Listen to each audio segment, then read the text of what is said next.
La situazione è disastrosa. Non usa giri di parole il presidente del Veneto Luca Zaia per sintetizzare l'ondata di maltempo che ha colpito l'intera regione dalla montagna alla pianura. Un'emergenza di cui Zaia ha parlato ieri sera con il capo della protezione civile Gabrielli, che sta seguendo da vicino il dramma del nostro territorio. Io ho significato le difficoltà che abbiamo, che sono quelle di un territorio in ginocchio. Perché l'emergenza di questi giorni inevitabilmente porta a pensare all'alluvione del 2010, ma rispetto ad allora, adesso, la situazione potrebbe essere ancora più grave. Rispetto a 4 anni fa, infatti, non solo le precipitazioni sono state più intense, ma anche più prolungate nel tempo. A questo poi si aggiungono le abbondanti nevicate in montagna, quella montagna che, spiega Zaia, è il vero pericolo di questo momento. Una montagna di neve, però attenzione che la montagna per noi rappresenta un grossissimo pericolo, il pericolo, perché in questi giorni, che sono i giorni della merla, che sono i giorni più freddi dell'anno, siamo nei giorni più caldi dell'inverno.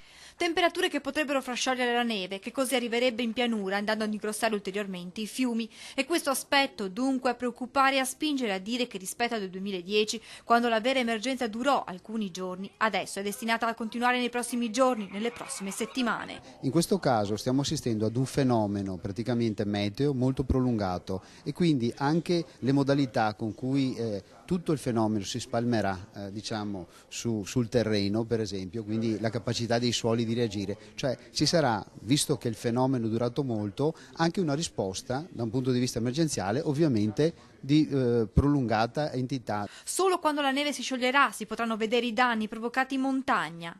La montagna poi ovviamente con i 3 metri abbondanti di neve fatta in 24 ore cosa ci comporterà una volta finita e che si scioglierà, quindi avremo senz'altro altri problemi franosi. In pianura invece la vera conta dei danni si potrà fare solo quando l'acqua si abbasserà e allora sarà possibile vedere la tenuta degli argini. Quando se ne andrà l'acqua con tutta la pressione che c'è stata, con tutti i problemi che ha avuto, dobbiamo vedere quali danni lascia. I danni che potrà lasciare soprattutto nei fiumi sarà quello di un indebolimento interno degli argini.